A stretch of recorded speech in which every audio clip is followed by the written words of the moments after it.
Hello everybody, it's Wendy, and today we are going to do another video in the series, the Beginning Beaders series, and I'm going to talk about clasps, just clasps today. So this is for the beginning beaders. I have a lot of people that are brand new on my channel, and they're asking me to show them the basics of beading. Okay, so one thing that you need with everything you make pretty much, unless you're using stretch material, is a clasp. So I'm going to show you the different types of clasps that I have here. Now I realize that there are probably hundreds more, but this is what I have here in my stash, and I'm just pulling them out to show you some examples. If you want to see every type of jewelry clasp there is, you can get on Google and Google it, but I don't have them all. I just have some, but I'm going to show you what I do have. So first up, the most popular types of clasps, or one of the most popular, are toggles, okay? So this is a toggle clasp.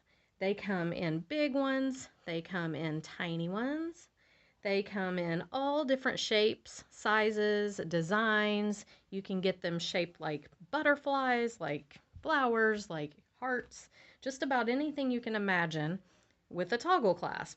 And they just work by this bar hooks through this loop. So if you have something on this end and you have something on this end and you hook your bar through your loop, it should stay clasped just like this.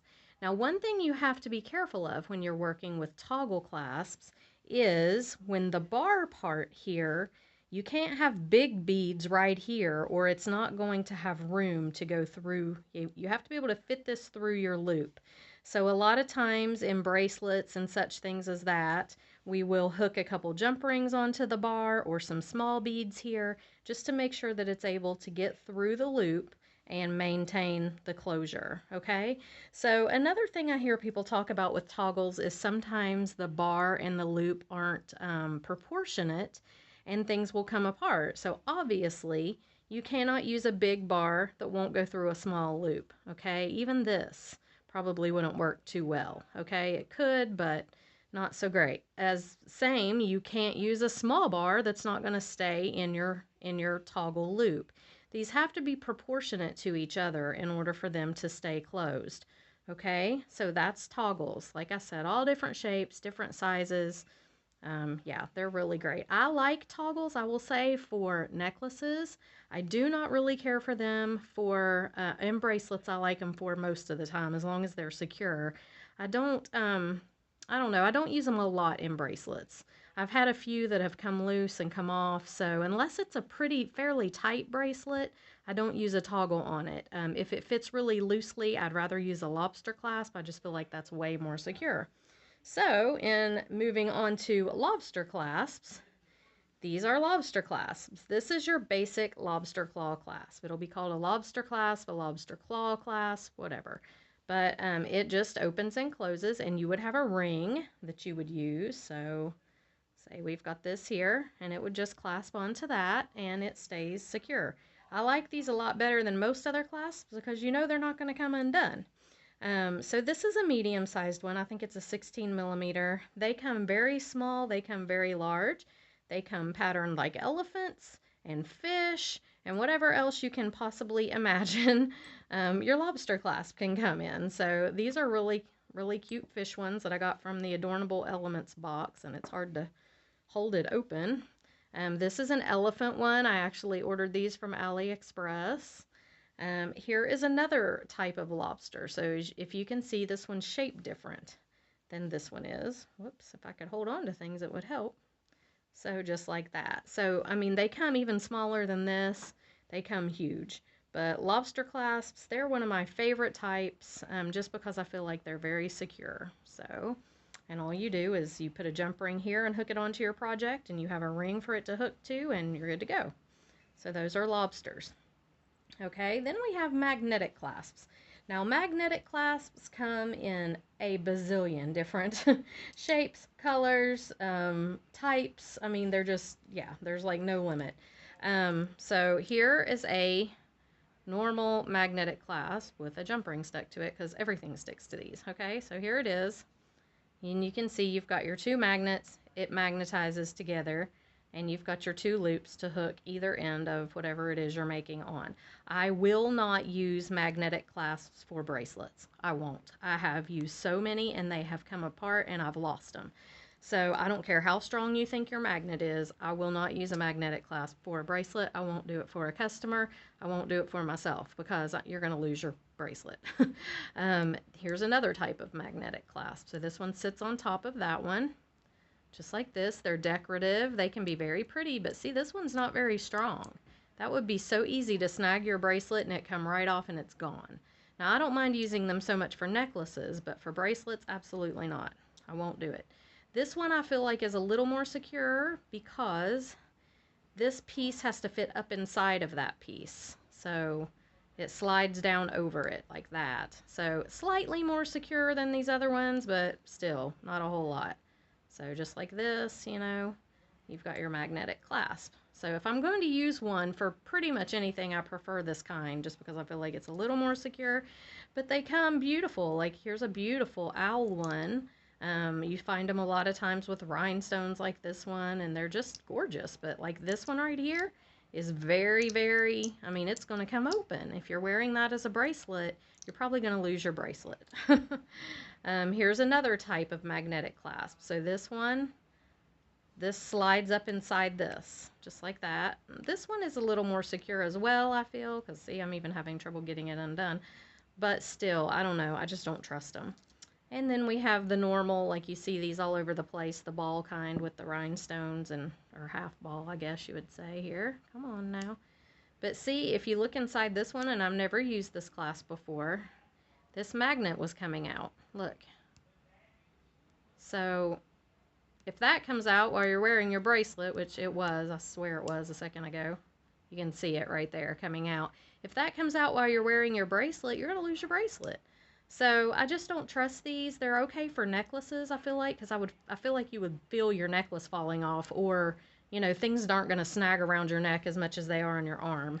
But I'm not a fan of magnetic clasps. So these are different types, though, of magnetic clasps, and they are very popular because they're easy to put on and off, but I'm telling you, they're dangerous. You're going to lose your jewelry.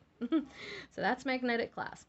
Then we have buttons, and buttons are used all the time in bracelet making, with leather, ones with shanks like this. This is a button with a shank. This is a button without a shank. And they're used all the time in jewelry making. I don't see these so much on necklaces as I do on bracelets a lot. I don't use them a lot because I don't work with a lot of leather, but I kind of like to get into working with leather more, and I think these are really pretty as closures, so yeah, I might try to get into buttons more often, but mostly you see these used with bead weaving and leather, but a lot of bead weaving, you know, they'll use buttons, so that's another kind of clasp. And then we have fold-over clasps. So fold-over clasps I feel like are fairly secure. So this is a fold-over clasp. What you're going to do is you're going to attach it. This would be a 3-strand bracelet or necklace. You're going to attach it here. You fold it over and click it, and it's pretty secure. I even had a hard time getting that one open a minute ago. So these are pretty good for security on necklaces, bracelets. The thing with them is they take up a lot of room. So if you've got your clasp that is this big, which is like, I don't know, 1.5 inches probably, maybe more. Yeah, close to a little bit over 1.5 inches. You're not going to have a lot of beads that you can put on your bracelet. Here's a smaller fold-over clasp. Okay, so this works the same general way. This little guy slides out of here, which he's having a hard time doing right now. But this is another type of fold-over clasp. So, you know, I feel like these are fairly secure. I don't have a problem with them coming undone. So. But they come in all different shapes and sizes and everything as well, okay? This is a slide bar clasp, and these are used for when you're bead weaving bracelets like on a loom, okay? So like a loom or bead woven bracelet, your first row of beads would slide right down in here. You would close that up, and then you would have this as your closure. It even has a lobster on it here. So these are used a lot in, like I said, bead weaving. I don't really know of much case where you would use these with stringing, unless you just, I don't know, that would be weird to put strings of seed beads down in there, but bead weaving mainly. These are like for cuff bracelets and stuff. Okay. Here's another type though of sliding. This is a slide bar clasp. So this one, I like these kind. I feel like they're fairly secure, but mostly they're used for multi-strand. So if you've got 4 strands you're working with, this would be your clasp. So it just slips up in here. It's fairly secure. These come huge. They come like this big with 20 of these little loops, or you can get them with just 2. So I like these a lot though. This is one of my favorite type of a clasp because I don't feel like it's just going to slide open like that so easily. Okay. Then we have hook and eye type clasps. So there's tons of these as well. So as you can see, this one you would glue your cord up in there or your leather. So this one matches the lobster or the fish. See, it came with the same set. But you would glue your cord up in this end piece here, and then you've got your hook and eye type clasp. Okay. Here's another one. This one is for like a multi-strand bracelet. So if you're doing 3-strand bracelet, this is another hook and eye clasp that would work, or necklace. And here's another one. This is just the general type here that you just hook this right into there, and you've got yourself a nice little closure. And I feel like these are fairly secure too. I like these. Here's another type of clasp. I'm not even sure what this one's name is, but this would be again for a 3-strand bracelet. And you would just close it right up just like this. I hope I was on frame for that last one because I'm looking like maybe I was out, so I'm sorry if I was. But anyway, here are the hook and eye clasps. Let me just bring them back just for a second in case I was out of frame. I may have been. But these are the 3, and so this would be the multi-strand. That's the one you glue the cord in, and here's the other, just the regular one. So hook and eye clasp. I'm sorry if I was out of frame for that. And again, here's this one. So this one would be for, you've got a 3-strand bracelet, and it just closes like this. I have never tried this kind of clasp. To me, it doesn't look like it would be super secure. I would even bend this in a little bit so it sits in there tighter, but I don't know. I'm not sure about this one. I've never used it, but it is a neat idea. So yeah, if you've used those, let me know. And then you've got your box clasps. Now, box clasps I'm not a fan of unless you're using this type. And I don't even have any of the other type of box clasps to show you because I got rid of all of them because I don't ever use them. But this type is very secure. So let me get it open here. As you can see, I can't even get it open. It's that secure. Okay, so you have this little hook piece right here.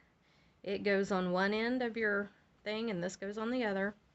And if you can see, there's a little bar there. This hooks through there, just like this. Yep, except for I'm on camera, so it doesn't want to. Goes through just like this.